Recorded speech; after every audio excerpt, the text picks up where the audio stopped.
নমস্কার। দেশভাবনা টিভির পক্ষ থেকে সবাইকে ইংরেজি নববর্ষে স্বাগত, শুভেচ্ছা, অভিনন্দন। আজকের বিষয়টা ইংরেজি নববর্ষের কথা দিয়ে শুরু হবে, তার সাথে বাংলা বাঙালিরা আমরা যেখানে দাঁড়িয়ে আছি এই মাসটাতে সেটার কথা, দু একটা আলোচনা, গল্প, এই নিয়ে আজকের দেশভাবনা টিভির বিষয়। এখন ইংরাজি নববর্ষ বলে, অনেকে বলেন এটা তাচ্ছিল্য করে দেয়, ওরা কি বাংলা নববর্ষ নেই, বাংলা নববর্ষতে বলা হয় না, ইংরাজি নববর্ষতে তো মাতামাতি। আসলে মাতামাতি নয়, একটা 200 বছর ইংরেজিটা শাসন করে চলে গেছিল এখান থেকে, এবং ব্যাপারটা হচ্ছে সেই সময়টা তারা যেটা চালু করেছিল, অবধূত ভারতবর্ষ অনেক আছে। আমাদের ধরুন হিন্দুদের একটা ক্যালেন্ডার আছে যেটা সবচেয়ে প্রাচীন, খ্রিস্টাব্দের চেয়ে, সে যেমন বিক্রম সম্বত, সেটা মানা হয় না, কারণ যেভাবে আছে সবই 365 দিনে একই। ধরুন কনিষ্কের সময় থেকে শকাব্দ, একটা সময় শকাব্দ চলত, তখন রাজারা শকাব্দ মানতেন, তাই শকাব্দ চলত। চৈতন্যদেবের যারা শিষ্য তারা চৈতন্যাব্দ মানে।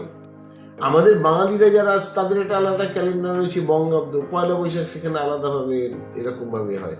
কিন্তু আমাদের যেটা, কেন আমরা বাঙালিরা যারা আপামর আছে এই সময়টা বেশি করে মানে, কারণ এই সরকারিভাবেই বা প্রশাসনিকভাবে সবটাই ওই ইংরেজ শাসনের প্রভাবটা থেকে গেছে। আমাদের মাসের মাইনে হয়, যারা চাকরি করেন তারা সবাই জানেন ইংরাজি মাস ধরে মাইনে হয়।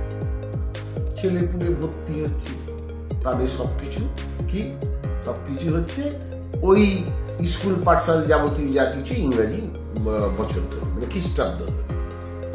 আপনার ওদিকে দেখুন জন্ম তারিখ যা কিছু সব কিন্তু এই ইংরাজি তারিখ ধরে। এখনকার কিছু কিছু পুরনো মায়েরা আছেন, তারা পুরনো বাংলা ক্যালেন্ডারের ওই এত তারিখের এত মাসের এত তারিখ বলে মা পায়ে রেঁধে দেন, সেটা না। আসলে কিন্তু কাগজপত্র, পত্রিকা, আপনি যেখানে যান না কেন, আধার কার্ড, এটা ওটা সেটা সবই ইংরাজি। স্বাভাবিক কারণে ইংরেজিটার এত গুরুত্ব রয়েছে এই সময়কালটা, মানে খ্রিস্টাব্দের, যার ফলে বাঙালিরাও এটা একটা নতুন বছর পালন করে।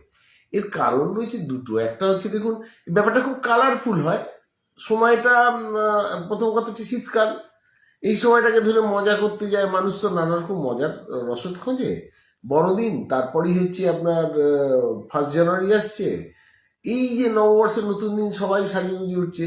তাছাড়া হচ্ছে যে আমরা এখানে যারা বলছি যে আমাদের এই অঞ্চলের মধ্যে, আমরা তো সব কথাকে আমি ভদ্রেশ্বরকে টেনে নিয়ে আসি, তো ওই ভদ্রেশ্বরের একটা প্রভাব ছিল আগে, যখন এখানে সাহেব সুবোধরা থাকতেন। যখন এখানে দেখেছেন যে আপনার ওই চাঁপদানি থেকে আরম্ভ করে ভদ্রেশ্বর, এই চন্দননগরের পাশে যে সমস্ত জুট মিলগুলি ছিল, Bhadreswar jute mill, Angus jute, Northbrook, Dalhousie, এই সমস্ত ভিক্টোরিয়া, এইখানে প্রচুর ইংরেজ সাহেবরা থাকতো। এবং সেই সময় এই 25 ডিসেম্বর টু 1 জানুয়ারি এদের এই মিল কলকারখানাগুলো একটা ভালো উৎসব হতো, তার একটা প্রভাব এই অঞ্চলে চালু ছিল।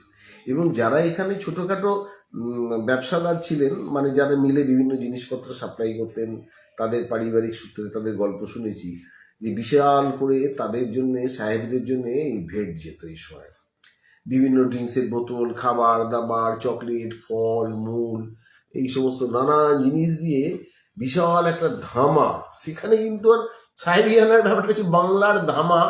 সেই ধামার মধ্যে নানান জিনিস সাজিয়ে তার উপরে একটা রঙিন কাপড় দিয়ে কুলির মাথায় করে এইসব সাহেবদের বাড়ি বাড়ি পৌঁছে দিত। এখানকার যে সমস্ত বাঙালি ব্যবসাদাররা ছিলেন, যাদের সাথে এটার সাথে রিলেটেড, এই গল্প আমরা শুনেছিলাম। তো ওই ইউরোপীয় প্রভাবের খানিকটা প্রভাব তো বাইরেও পড়তো, তো সেগুলো নিয়েই আর কি একটা আমাদের কিন্তু এলাকাগতভাবে বা সারা ভারতবর্ষ জুড়েই 1 জানুয়ারি একটা প্রভাব থেকে গেছে। এইটা কিন্তু বেরোনো এখনো পর্যন্ত মুশকিল, কারণ ওই যে বললাম যে আমাদের জন্ম তারিখ ইংরাজি ধরে, আমাদের মাস মাইনে ইংরাজি ধরে, আমাদের স্কুল পাঠশালায় ভর্তি ইংরাজি ধরে, যাবতীয় যা কিছু বলুন না কেন সবকিছু যদি ইংরাজি ধরে চলতে থাকে, তাহলে সেখান থেকে 1 জানুয়ারি পালন করাটা কোনো অপরাধ নয়। কিন্তু এর মাঝে বাংলা বাঙালির কথাটা বলছি। বাংলা বাঙালির ব্যাপারটা হচ্ছে যে দেখুন, এই সময়টা পৌষ মাস, আমরা যারা শহরে বাস করি তারা এতটা প্রভাবে আমরা বুঝতে পারি না। কিন্তু যে মজার ব্যাপারটা হচ্ছে গ্রাম বাংলায় কিন্তু আমাদের এখানে এখনো হয়, শহরে থাকলেও একটা প্রভাব শুরু হয়ে গেছে। সব বাড়িতে যেন নতুন ধান উঠছে, তো এখন গ্রামে সবাই ব্যস্ত। কিন্তু তার সাথে সাথে নবান্ন উঠে গেছে, ঘরে ঘরে এখন ধান, এই নতুন ধানের নানান উৎসব, খাওয়া দাওয়া শুরু হয়ে গেছে। তার অন্যতম হচ্ছে পিঠে। বাঙালি ছেলে যতই যাই হোক, আমি দেখেছি আমার বাড়ির আশপাশের ছেলেমেয়েরা ইংরাজি মাধ্যমে পড়ে, ভালো চাকরি বাড়ি করে, অন্যান্য সেক্টর 5 টাইপের নানান জায়গায় যায়, কিন্তু পিঠে খেতে খুব ভালোবাসে। সেই তো বাঙালির ঘরে ঘরে এই পৌষ মাসটায় একদিকে নববর্ষের কেক চলছে, অদ্ভুত ভাবে দেখুন এখানে একদিকে একদম পিঠে পুলি, পায়েস, একদম সেই পাটিসাপটা, দুধ পুলি, রসবড়া বাড়ি বাড়ি তৈরি শুরু হয়ে গেছে বিভিন্ন বাড়িতে।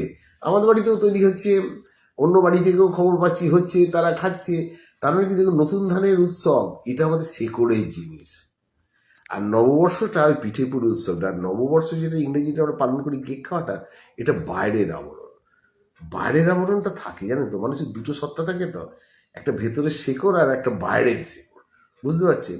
এই ভেতরের শেকড় যেটা নিয়ে বাঁচিয়ে রাখে, ভেতরের শেকড়টা বাঁচিয়ে রাখে। আর এইটাই তো যার ফলে বাঙালি কিন্তু দেখুন ওইগুলো যেমন খাচ্ছে, সব বাড়িতে কিন্তু এই শাকসবজির সাথে নানা রকম ভাবে বাড়ি বাড়ি নতুন শাকসবজি নিয়ে, নানা রকম শাকসবজি দিয়ে, বলুন না এই এখন বাজারে বারো ফুলকপির সাথে ভেটকি মাছ এসে গেছে। অনেক বাড়িতে আছে একটু সামর্থ্য যাদের আছে, ভেটকি মাছ দিয়ে ফুলকপি দিয়ে হচ্ছে।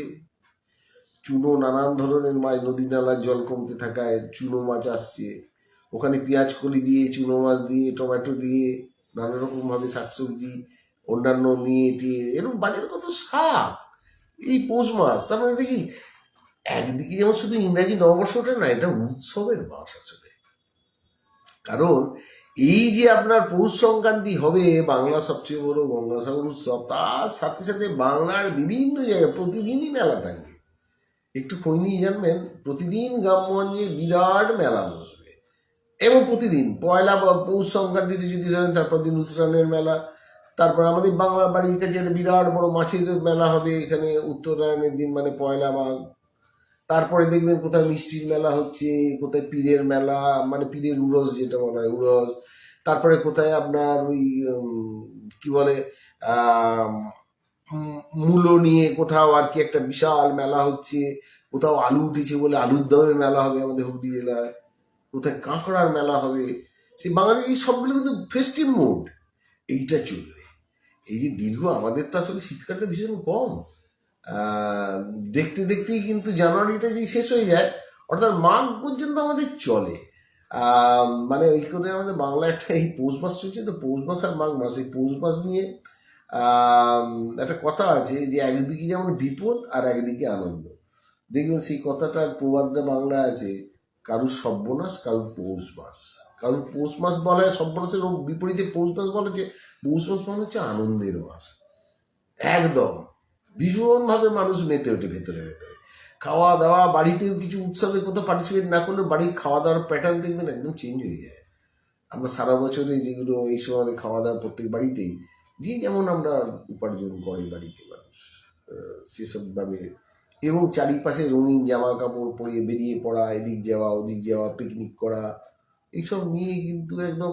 তারপর গুড়ের প্রাবল্য, গুড় দিয়ে নানান গুড়ের একদম সেই খাবারের দোকান থেকে আরম্ভ করে নতুন গুড়ের মুরগি আসছে, কদমা, বীরকুন্ডি, কত কি খাবার, মানে ঘুরলেই খাবার। এই যে শীত শেষ হয়ে যাবে, তারপরে আবার একটা দুদিন শুরু হবে, চচ্চরে গরম শুরু হয়ে যাবে।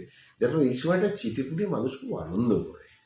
এই আনন্দটাই উৎসব। সেই কারণেই 1 জানুয়ারি বড়দিন, পৌষ সংক্রান্তি, পিঠে খাওয়া, আসলে ব্যাপারটা হচ্ছে উৎসব। আজ এই পর্যন্ত। অনেক ধন্যবাদ সবাইকে। আপনারা ধৈর্য ধরে যে শুনলেন তার জন্য ধন্যবাদ। নমস্কার।